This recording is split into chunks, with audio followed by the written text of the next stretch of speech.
Hello and welcome to Awakening to Conscious Co-Creation, and I'm your host, Peter Tunn. Thank you for joining us today. The intention in these episodes is to give you insights into how the planet is shifting in frequency and vibration to a new level of awareness and how you can be part of this grand awakening. And it seems absolutely amazing that we've now reached this last month of whatever is going to take place December the 21st or whatever is already taking place. And I've got a great lineup of guests to finish off this cycle with Matt Kahn next week, followed by Meg Blackburn and then George Kavasilis on the 19th. And I'll be doing my own show to finish off the year on Boxing Day, December 26th. And this wonderful month gets kicked off today with Neil Kramer, who returns to the show after a superb first radio show with me a few months ago. It's almost a year ago now, actually, Neil.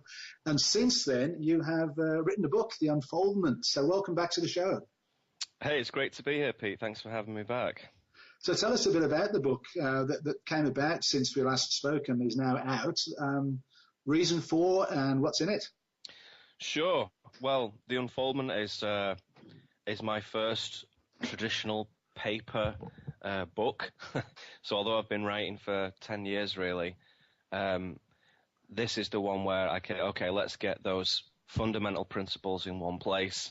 Let's put out a book that people can, take home and sit down with a cup of tea and read and whatnot. So about time, probably, really. And it's nice to get that out there. So The Unfoldment is my term for a process of awakening.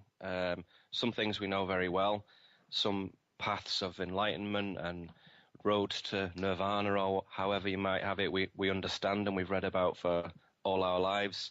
But there are definitely some modern elements to that process and that unfoldment that do not get talked about very much. So I bring my own vision of that, of course, to spiritual truth, the knowledge, power, the divinity in everyday life, but perhaps above all, a sort of determination to witness and balance the powers of shadow and light, because we need both of them. And a lot of spiritual people tend to steer away from shadow, thinking it's something evil or naughty or wrong or negative. And I don't buy that. I think it's something that we have to face.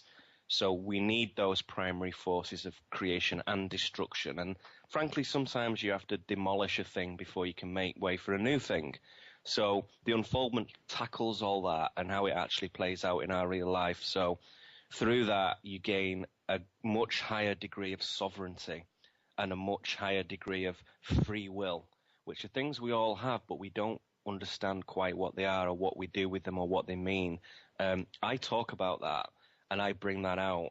And as you start to exercise some of the philosophies and ideas that I put forward in the book, you become a better person just by becoming clearer and truer and happier. You know what I mean? It's not difficult. So it's kind of like a rallying cry, really, to say, come on, folks, this is kind of like the only game in town, quite frankly. And it's all right. It's not as scary and weird as some people think. We don't need anyone to tell us how to do it. We don't need any outside authorities on this. It's not a secret. It's here right in front of us. So let's grasp it and run with it. So why don't people? What's the barrier to people jumping on board and saying, yeah, let's get unfolded here?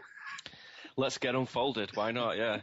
I think the barrier to that is that there's an inner suspicion by a lot of people that someone else knows how to do it, but they don't.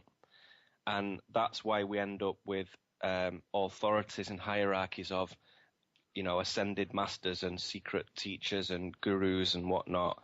That's why you end up with that, because a lot of people want to be told how to be enlightened or how to be empowered.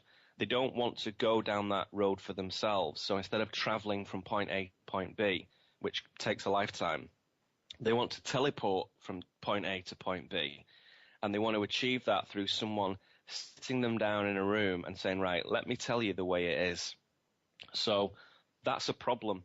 And so I try to deconstruct that and say, just as many people have done throughout the centuries, really, but perhaps the greatest exponent of no authority was Krishnamurti. And I just take forward what he's doing and say, Yeah, the guy was right.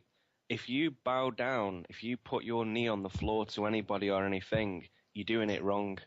And if you think that having a regimented routine of having this practice or that practice is somehow separate from real life, you're doing it wrong, because the spiritual flame should be as present in the bathroom and the grocery store as it is in the temple and as it is in the depths of the forest. It's everywhere, and it should be thought of in such a manner.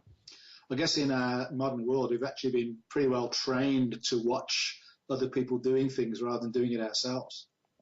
Well, that's right, and all the proliferation of reality TV shows and stuff, and not just the gross things like American Idol and whatnot, but also, you know, things about spiritual people and Amish people and wildlife shows and nature programs. You think, oh, that's nice, you know, that's okay.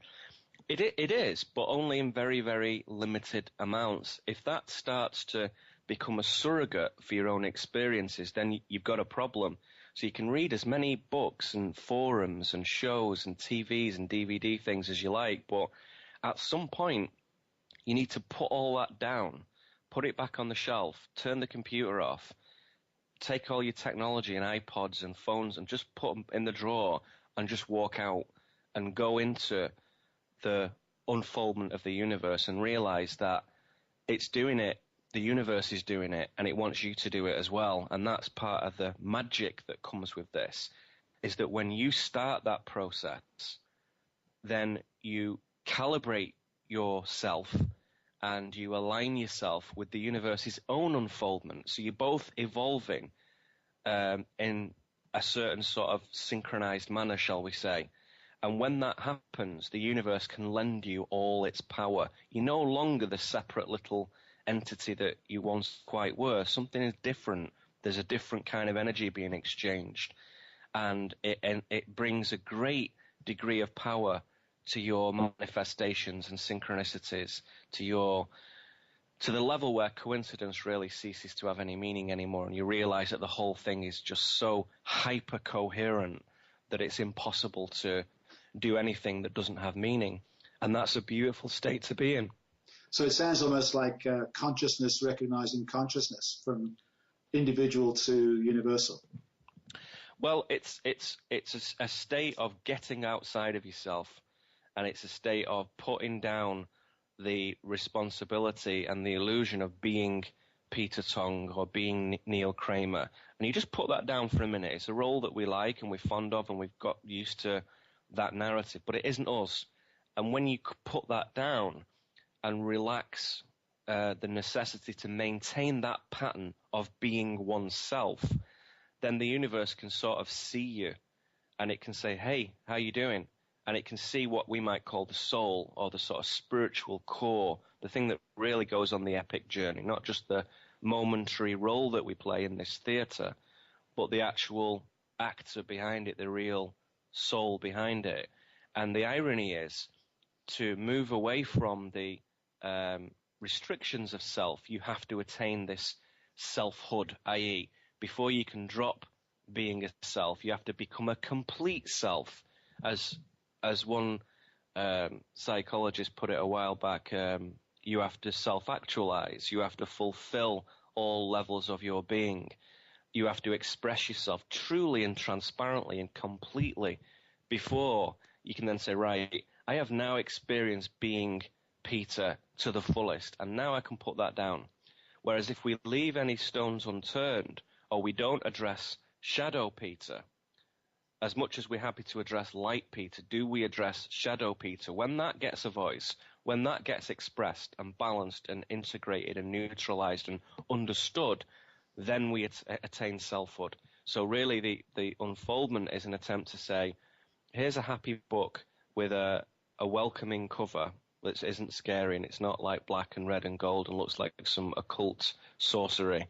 And when you get into it, however, you'll realize that it takes you down a deep path, because it's introducing you to the idea that shadow is as important as light is to our life, because without shadow, there's no destruction.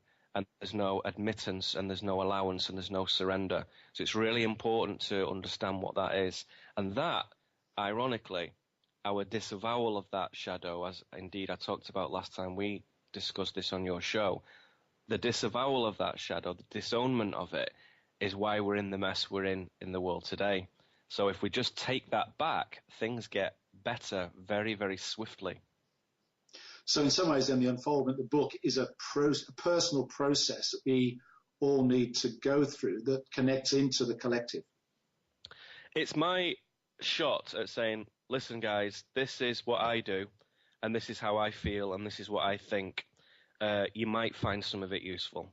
I think you will, but that's for you to decide. Again, many spiritual teachers say that these days. I have a funny feeling a lot of them don't really mean it. Some do, and I do.